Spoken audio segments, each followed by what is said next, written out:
గుండె నిండా గుడి గంటలు సీరియల్ డిసెంబర్ 10th ఎపిసోడ్లో ఏం జరిగిందో చూద్దామండి. లాస్ట్ ఎపిసోడ్లో బాలు మీనా కారులో బయటకు వెళ్తారు కదా, ఈరోజు కూడా అక్కడ శృతి రవి కనిపిస్తారనమాట. అక్కడ బాలు గొడవ పడతాడు.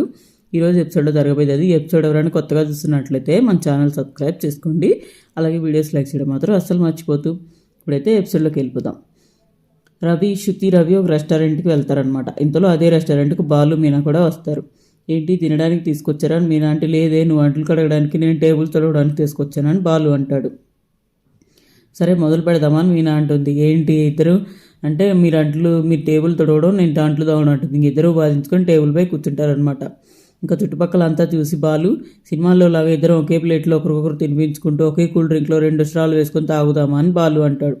దాంతో మీనా నవ్వుకుంటుంది అనమాట. మీనా ఉన్నట్టుండి ఇంత ప్రేమ పుట్టుకొచ్చింది ఏంటి అని అడుగుతుంది బాలుని.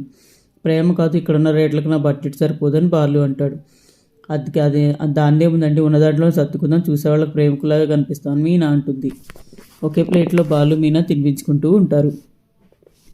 అంత స్పీడ్గా తింటున్నావేంటి, నాకు కూడా ఉంచు అని చెప్పి బాలు అంటాడు. ప్లేట్ తిప్పుతుంది మీనా. అది మీ స్పూను అని బాలు అంటాడు. ఇంతలో రవి హ్యాండ్ వాష్ అని చెప్పి బాలు వాళ్ళని చూసి పలకరిస్తాడనమాట.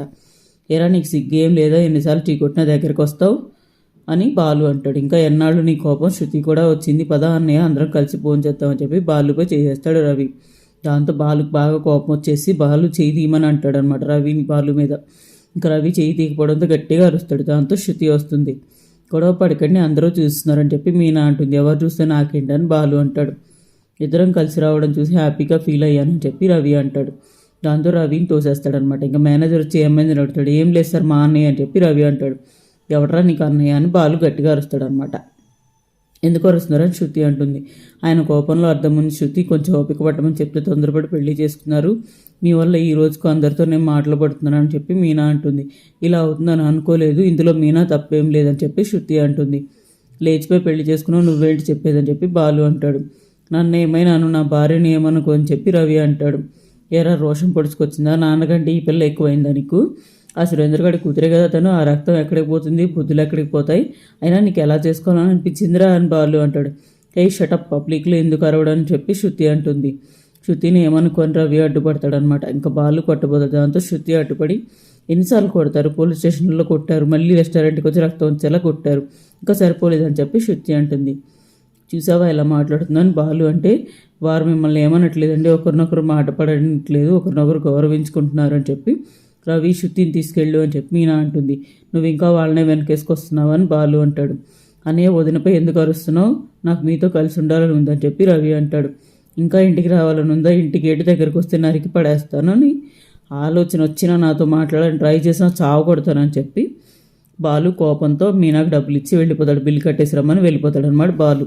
తర్వాతగా మీనా కూడా వెళ్ళిపోతుంది డబ్బులు ఇచ్చేసి. ఇంకా మా అన్నయ్య అంతేలే అని రవి అంటే, ఏంటంతే ఏదైనా చెప్పనిస్తున్నాడా, బజార్ రౌడీలో బిహేవ్ చేస్తున్నాడు, ఇలాంటి రౌడీ ఉన్న మీ ఇంటికి రమ్మంటున్నావు నన్ను, నీ జీవితంలో మీ ఇంటికి రానని చెప్పి శృతి అంటుందన్నమాట. ఇంకా తర్వాత కారులో వెళ్తుంటారు మీనా బాలు. ఇంకా కోపం చల్లారలేదు, ఇంకా కొట్టాల్సింది అని బాలు అంటాడు. ఇంకా ఎన్నిసార్లు కొడతారండి, తమ్ముడు కాబట్టి భరిస్తున్నాడు, మీరు అన్న విషయం మర్చిపోలేదు, ఇలా కొడితే రౌడీజం అంటారని చెప్పి మీనా అంటుంది.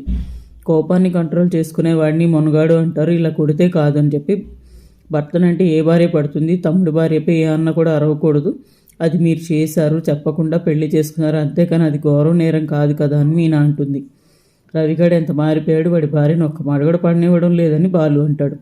10 మందిలో తన భార్యను ఎలా చూసుకోవాలో రవికి తెలుసు, అందరూ పూలగంపలా భరించరు, నేను భరిస్తున్నాను, ఇంకొకరి భార్య మీ కోపాన్ని ఎందుకు భరించాలి అని చెప్పి మీనా అంటుందన్నమాట. నేను నీకు సారీ చెప్పకుండా ఉండాల్సిన, అందుకే అలసిపోయాను అని బాలు అంటాడు. అన్నీ మీ ఫ్రెండ్ చేత చెప్పించారు, పెద్ద సారీ చెప్పినట్టు బిల్డప్లు అని మీనా అంటుంది. ఇంకోవైపు ప్రభావతి దగ్గరికి కామాక్షి వస్తుందన్నమాట. ఇంకా రవిని ఇంటికి తీసుకురావడం ఎలా అని ప్లాన్ చేస్తుంటారు. ఇంకా బాలు కూడా అన్నయ్య మాటే వింటాడు, ముందు అన్నయ్యని ఒప్పించాలి, నేను ఒప్పిస్తానని కామాక్షి అంటూ ఉండగా సత్యం గారు వస్తారనమాట. వచ్చిన తర్వాత నేను ఒకటి మీకు అన్నయ్య గారు నేను మీకు ఒకటి చెప్పాలనుకుంటున్నాను, మన రవి గురించే, వాడు తొందరపడి పెళ్లి చేసుకున్నాడు, వాడు గుణం కులం తక్కువ అమ్మాయినే పెళ్లి చేసుకోలేదు కదా, ఆస్తి ఉన్న అమ్మాయినే పెళ్లి చేసుకున్నాడు, మీరైనా క్షమించి రమ్మనొచ్చు కదా అని కామాక్షి అంటుంది. నేను ఎప్పుడో క్షమించాను అని చెప్పి ప్రభావతి అంటుంది. అది సరిపోదు, వాడికి నాపై గౌరవం ఎక్కడుందని చెప్పి సత్యం గారు అంటారనమాట. రవి చేసినవి చెప్తుంది ప్రభావతి. 3 కోడళ్ళు ఇంట్లో ఉంటేనే కదా మనకు మంచి పేరు వచ్చేదని ప్రభావతి అంటుంది. మీరు అందరినీ క్షమిస్తారు, ఈ ఒక్క విషయంలో ఎందుకని ఇంత కఠినంగా ఉన్నారని చెప్పి కామాక్షి అంటుంది. మీరు నా మాట వినాల్సిందే, రవిని ఇంటికి తీసుకురావాల్సిందే, ఆ పండ సన్నాసి బాలు మాట విని రానివ్వట్లేదని చెప్పి మీనా మీరు అని ప్రభావతి అంటూ ఉంటే ఆ బాలు వచ్చి ఆ మాటలు వింటాడు అనమాట. బాలు వచ్చినట్లు కామాక్షి సహాయ చేస్తుంది. ఇంకా దాంతో ప్రభావతి ఆగిపోతుంది. ఇద్దరు చేరి మా నాన్న బ్రెయిన్ వాష్ బాగా చేస్తున్నారు అని చెప్పి బాలు అంటాడు. ఇద్దరం కాదు, మీ అమ్మ ఒక్కతే, నేనేం చేయట్లేదని చెప్పి కామాక్షి తప్పుకుంటుంది. వాడిని ఇలా వదిలేస్తే వాడి మామూచి తీసుకెళ్ళిపోతాడు, రవిగాడు ఇల్లరికం పోతాడని చెప్పి ప్రభావతి అంటుంది. వాడు ఇల్లరికం పోతే ఏంటి, అసలు వాడు పుట్టలేదని అనుకోని బాలు అంటాడు. దాంతో అందరూ షాక్ అవుతారనమాట. నేను వాడిని 9 నెలలు మోసుకన్నాను రా ప్రభావతి అంటుంది. అందరూ 3 నెలలు 4 నెలలు మోస్తారు, అందరూ 9 నెలలే మోస్తారు కదా అని బాలు అంటాడు. నాన్న ఏం చేయలేదా, వాడిని ఇన్నేళ్ళు చూసుకున్నాడు, ఆయన్నే మోసం చేశాడని చెప్పి బాలు అంటాడు అనమాట. మీ నాన్న కష్టపడి పెంచిన రవిగాడిని వాళ్ళ మామ తీసుకెళ్తే అడగటానికి ఉండదు కదా అని చెప్పి కామాక్షి అంటుంది. దాంతో ఇప్పుడే వాడిని కొట్టొచ్చాను రెస్టారెంట్లో జరిగింది చెప్తాడు బాలు. రవిగాడి భార్య చాలా పొగరుగా ఉంది, సురేంద్రగాడి ముక్కులోంచి ఊడిపడింది, వాడిని ఇంటికి రానిచ్చే పరిస్థితే లేదు, నాకే గౌరవం ఇవ్వలేదు, ఇంకా నాన్నకేం ఇస్తుందని చెప్పి బాలు అంటాడు. దాంతో మీనా మాట్లాడినాను అంటే మామయ్య గారు నాకు నేను ఏమైనా మాట్లాడినా అని అడుగుతుంది. నువ్వు చేసిన చాలు మాట్లాడుకొని ప్రభావతి గట్టిగా అరుస్తుంది అనమాట. నిన్ను మాట్లాడినిచ్చాను కదా, నువ్వు ఇప్పుడు దాకా వాగేవుగా, ఇంకా చాలే ఉండి మీనా ఎందుకు మాట్లాడొద్దు అని చెప్పి అంటాడు సత్యం. దాంతో వాళ్ళు అనుకోకుండా పెళ్లి చేసుకున్నారు. రవికి వేరుగా ఉండటం అస్సలు ఇష్టం లేదు, మనతో కలిసి ఉండాలని అనుకుంటున్నాడు, మీరు ఒప్పుకుంటే వెంటనే వస్తాడని చెప్పి మీనా అంటుంది. దాంతో అని బాలు అరుస్తాడనమాట. ఆపురా, నీ పెళ్ళం కరెక్ట్గానే మాట్లాడింది కదా అని ప్రభావతి అయితే సపోర్ట్ చేస్తుంది. ఓహో, ఇందాక నువ్వు వెలగబెట్టించాలన్నది ఎవరో నీకు సపోర్ట్ చేయగానే ఆపాలా అని బాలు అంటాడనమాట అలా అమ్మని. ఇంకా నాన్న రవి రావద్దు అన్నాను బాలు అంటాడు. ఒప్పుకోండి అని కామాక్షి ప్రభావతి అంటుంది. మీనా, ఇది మంచి మనసు నాకు తెలుసమ్మా, కానీ రవిని క్షమించేంత పెద్ద మనసు నాకు లేదని చెప్పి సత్యం గారు వెళ్ళిపోతారు. విన్నారుగా, మా నాన్న నిర్ణయమే ఫైనల్, మా నాన్న మెత్తబడి రానిచ్చిన నేను వెంటబడి మరీ తరిమి కొడతానని బాలు అంటాడు. దీంతో ప్లాన్ ఫెయిల్ అయినట్లుగానే చిరాకు మొహం పెడుతుంది ప్రభావతి. ఆ తర్వాత శృతి రవి ఇంటికి వెళ్ళిన తర్వాత బాలు అన్న మాటలని తలుచుకుంటూ ఉంటాడు రవి. అది మీనా చూసి అడుగుతుంది, శృతి చూసి అడుగుతుంది, మా అన్నయ్య జీవితంలో ఇంటికి రానిచ్చేలా లేడని రవి అంటాడు. ఇంకా ఇంటికి వెళ్ళాలనుకుంటున్నావు, ఆ ఇంట్లో ఎలా ఉంటావు, అసలు మనిషిలా ప్రవర్తించాడని శృతి అంటుంది. ఇంకా తర్వాత కమింగ్ అప్లో అండి ఈరోజు చెప్పింది మీనా శృతి కలుస్తుంది అనమాట.